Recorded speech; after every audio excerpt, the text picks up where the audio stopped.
20 agents de police reçoivent des parchemins.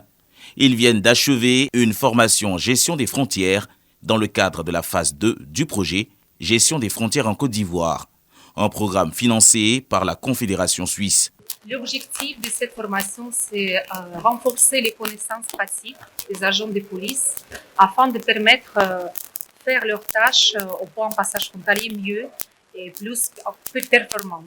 La formation soutenue par le Centre international pour le développement des politiques migratoires a porté sur divers modules allant de la fraude documentaire au respect des droits de l'homme. On a fait le grand tour pour que nos policiers, nos agents sur les postes frontières soient aguerris et soient formés pour pouvoir parer à toute éventualité.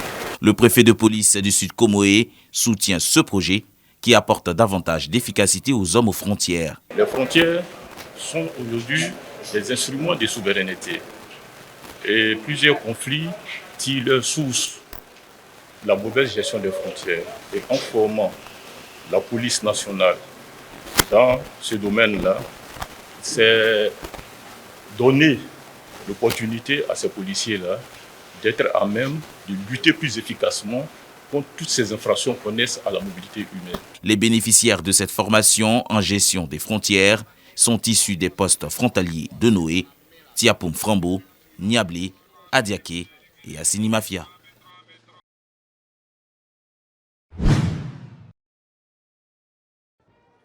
Redonner toute sa valeur au riz local dans la région de Gagnoa en tant que nourriture de base en pays BT. Un grand projet dans lequel s'investit l'association Zedi Zanadré. La fête du riz, organisée à son initiative, est une invitation aux populations des localités qui forment le département de Gagnoa à produire le riz local et à le consommer. Yopoyue, dans le canton Zedi, est choisi comme rame de lancement pour susciter l'adhésion des populations à cette idée de promotion de la culture du riz local. Ce riz local-là est en voie de disparition. C'est pourquoi j'ai initié l'association Zedi Zanadré. Il y a des femmes et des hommes. Nous sommes au nombre de 158 membres qui travaillons pour l'autosuffisance alimentaire. Nous ne faisons pas que le riz. Nous faisons aussi du manioc, de la banane. On fait beaucoup de choses. Ces productrices, elles ont la technicité. Ce que nous attendons aujourd'hui du gouvernement de Côte d'Ivoire, c'est qu'elles puissent nous apporter l'appui technologique à ces dames-là, ces braves dames qui déjà de façon manuelle ont l'expertise dans la production du riz, avec la diversification de leur production. Bien loin cette époque où dans chaque habitation à Yopoyue, le riz récolté des champs et conservé dans les greniers diffusait son doux parfum dans tout le village. La réalité qui achève de convaincre que le riz local en pays BT, quoique toujours cultivé sur de petites parcelles, ne trône plus avec la même majesté. Les anciens évoquent ce moment avec une pointe de nostalgie. Les femmes notamment, reconnues pour leur abnégation au travail dans leur champ de riz, regrettent que leurs enfants, les filles surtout, ne sachent plus rien des étapes préparatoires à la cuisson du riz local. Les enfants ne connaissent pas comment on sème riz. Moi-même, quand je suis venue à ma fille, chez elle, on enlève en même temps on met au feu, puis on mange. Et puis je l'ai montré, on pique d'abord avant de manger. Quand on pique ça bien là, tu prends feuille de choses, feuille d'akiké, et puis tu mets riz là-dedans. Quand l'eau est chaude, tu déposes dedans, tu mets riz dedans, puis ça cuit bien. Là, ce qui sort en bas là, ça est une chose qu'on appelle feuille d'akiké là, ça devient vert. Et puis tu manges ça. Tu peux manger avec piment.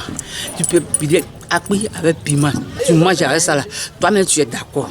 On a besoin de dabas, des brouettes, des machettes, tout ce qui est outils de champ. Les machines à travailler aussi. Filets à cause des oiseaux.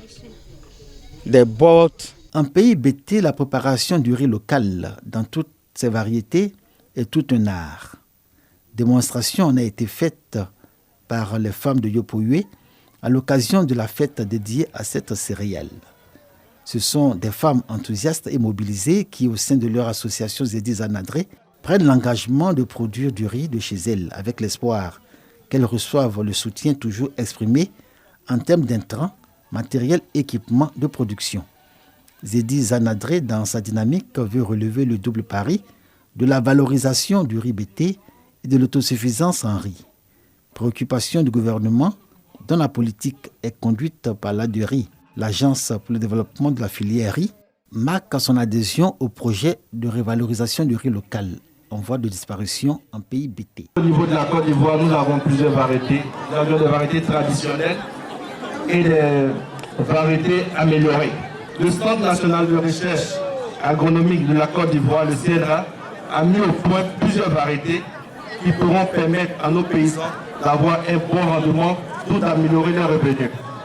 Au plan économique, cela réduit nos importations et permet aux producteurs locaux d'améliorer leurs revenus et leurs conditions de vie. Socialement, cela favorise l'emploi, en particulier pour nos jeunes et nos femmes, tout en développant les communautés rurales. Sur le plan environnemental, la culture locale permet de limiter l'empreinte carbone liée à l'importation et encourage les méthodes de production durables.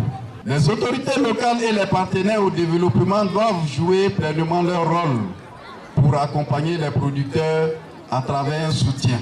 Produisons et consommons notre riz local. C'est le message qui filtre de l'organisation de la première édition de la fête du riz à Yopo-Ué. Les dés sont jetés. Reste maintenant à chaque acteur, producteur, partenaire technique et financier, consommateur, de jouer franchement et pleinement sa partition pour une filière rizicole forte avec Yopo-Ué, pôle d'excellence en matière de production de riz dans la région de Gagnoa.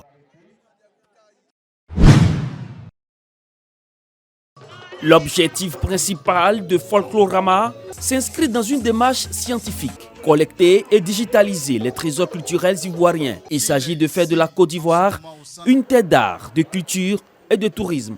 Également, une plaque d'expression pour les nouveaux talents. Folklorama, comme son nom l'indique, est bien plus qu'un simple festival culturel. C'est également un événement à vocation scientifique et un engagement pour aller à la rencontre de chaque peuple de notre belle Côte d'Ivoire dans tous ses districts. Nous nous engageons à identifier, collecter, stocker, digitaliser, préserver et promouvoir le patrimoine culturel immatériel de nos communautés pour son rayonnement au-delà de nos frontières. Nous encourageons l'ambition de révéler et de former des talents à partir de notre patrimoine culturel, d'instrumentaliser nos arts et nos cultures et de dynamiser nos régions, nos communes et villages. Le sous-préfet de Tioro Niaradougou, représentant le préfet de région, a exprimé sa satisfaction de voir Folklorama s'installer dans le Poro. Ce festival placé sous le thème Folklorama 2024 rend un hommage à Peloforo Bon Koulibaly, homme de culture et de paix. Parmi les peuples de Côte d'Ivoire, ceux qui luttent pour la sauvegarde de leur patrimoine religieux, culturel et traditionnel, il convient de citer les Sénoufo. C'est un peuple de culture qui connaît la diversité de ses traditions et qui tient à la sauvegarder. J'ose croire que cette première édition fera tache d'huile et annonce plus de mobilisation pour les prochaines éditions. Comme l'adage le dit, un peuple sans culture est comme un arbre sans racines ou un peuple sans âme. Folklorama 2024 a été meublé par la prestation de 9 troupes de danse traditionnelles, telles que le Boloy de Waranieni, le Penjerege de Kasséré et le Djebi de Lafilé.